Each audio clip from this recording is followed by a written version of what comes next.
Hello there. I hope that you are safe and well. Today is a very exciting day because we are continuing our 4-part series of transformational change. This is obviously a monumental time for all of us regarding change and the need for transformational change. We've kicked off our 4-part series last week with part 1, individual transition and change. In this video, we will address part 2, steps to developing an effective change leadership strategy. And then next week, we'll address the pitfalls to avoid in leading change successfully.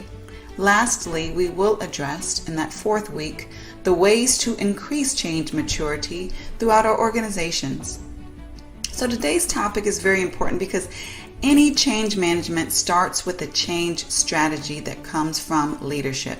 If the change strategy is faulty, any attempt to effectively manage that change will encounter problems. The change leadership strategy is the foundation of the house that is built through change management.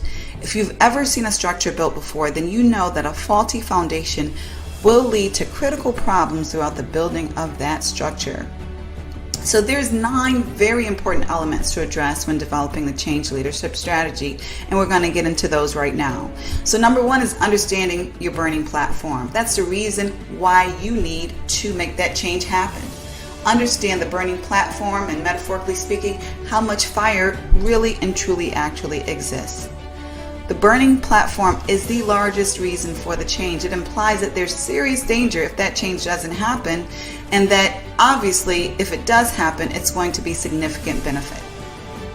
Number 2 is ensuring that the vision and related goals for that change are clear to you and clear to everyone who is going to need to be a support in making the change happen. Borrowing from the wise words of Kotter, there's certain checklists that are needed to ensure that your vision is clear and it makes sense. So making sure your vision is clear and it makes sense includes ensuring that it's simple to understand and it's clearly focused on a specific direction or thing. It is communicable. So that means it's clearly and able to be communicated to others in a way that they easily understand. It is imaginable.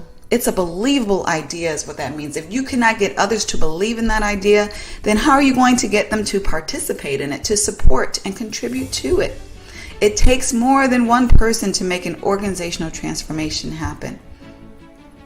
And it is desirable. That means that people see what's in it for the organization. And hopefully they see what's in it for them. They can see the benefits. It is feasible. And that means that the vision is doable. So it's not just benefits that are tied to it, but they know you've done your due diligence, you've done your research to ensure that this vision can actually be implemented in a reasonable way successfully. And lastly, you want to ensure that your vision is flexible. A vision is an idea, it's a picture. It's not the implementation itself. So when you're embarking on something new, then you must expect that unexpected to happen. You must anticipate the need to adapt and be flexible. And this is more true the bigger that transformational change is. So number 3, as far as the strategy steps that are needed for change leadership, all alternatives should be identified. Sometimes as leaders, we want to know exactly what we want to do, and we don't want to see any B or C option.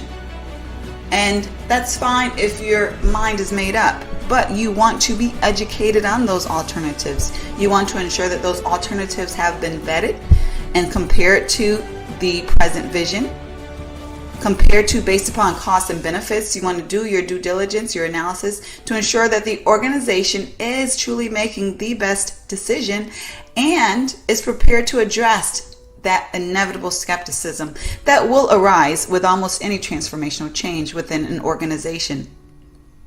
Number 4, the sponsors for the transformational effort need to be identified, present, powerful, and known. So these sponsors are champions and they are heard in order to gain influence and to gain support that is going to be needed. For an organization to make a change that affects the entire workforce, sponsors need to lead that change. Those sponsors need to be well respected, have authority within the organization. Such important authority often includes positioning authority, like a COO, for example, financial authority, like a CFO, or a leader with a significant P&L to support. In this sense, the people respect different elements of authority, and that will help to gain the support that is needed, especially from SMEs throughout the organization, and to buy the right resources that will be needed.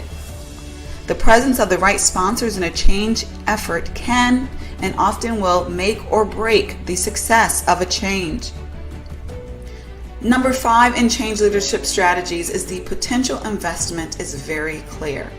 So anyone who has led an enterprise-wide organizational change know that the costs and investments required will fluctuate, oftentimes beyond the initial prediction. So this is why the agile approach is often so popular. However, when we do our due diligence, we can often be at least in the ballpark of what the cost will be.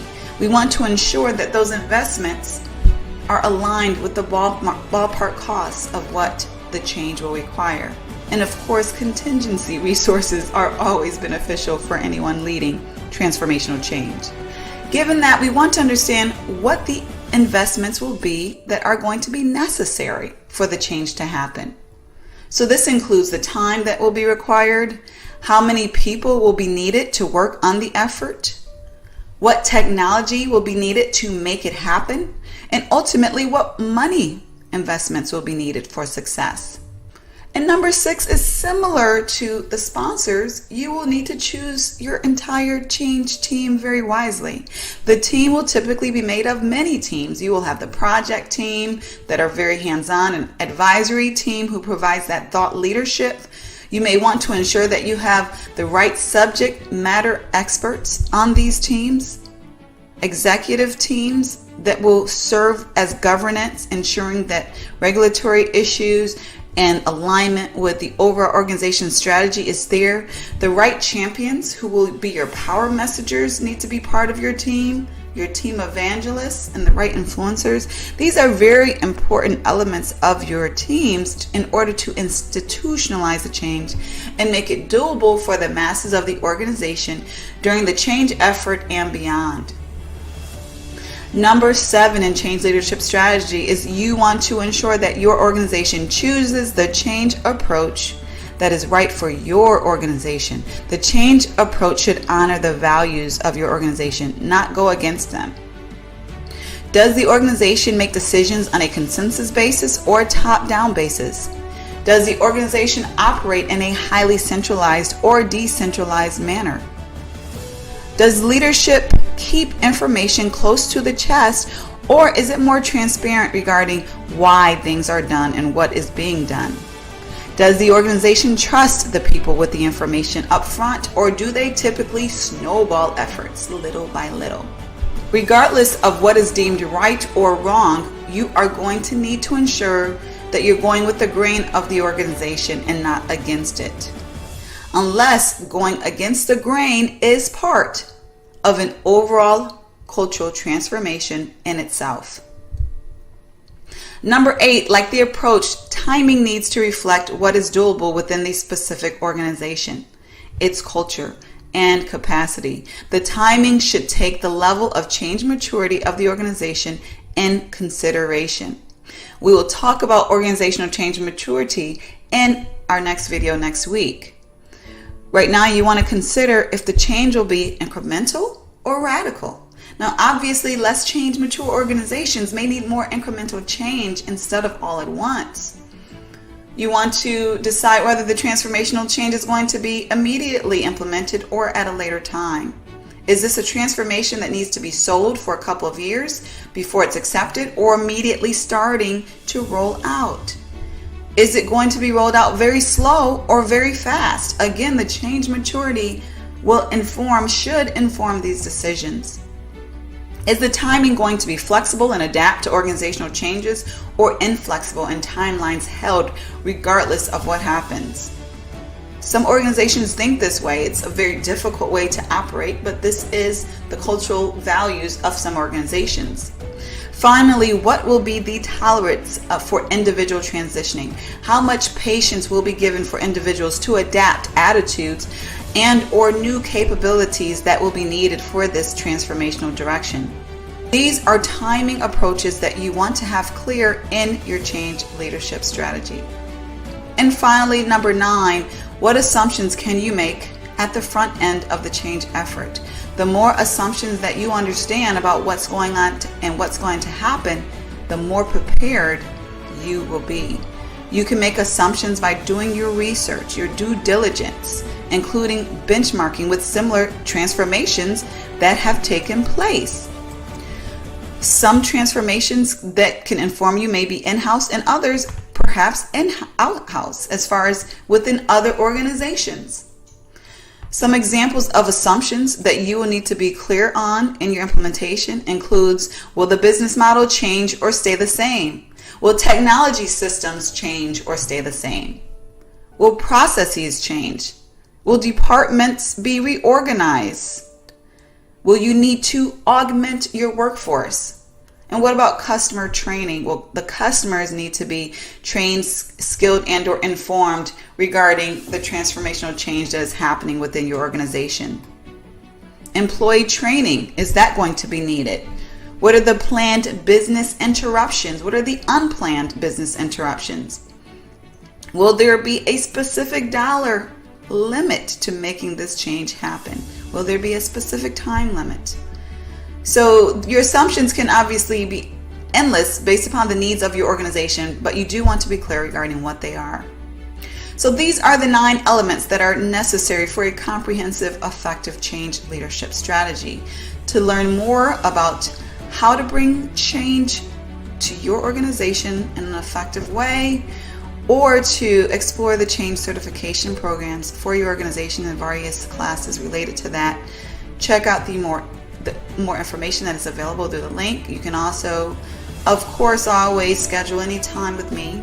Exploratory session is available complimentary through the links that are available as well. I wish you the best on your transformational change. More than likely you are going through one, just because most organizations are right now, if for no other reason due to COVID. Wish you the best. Share this information with anyone who you believe will benefit, whether it's a colleague or a friend, and have a great day. Take care.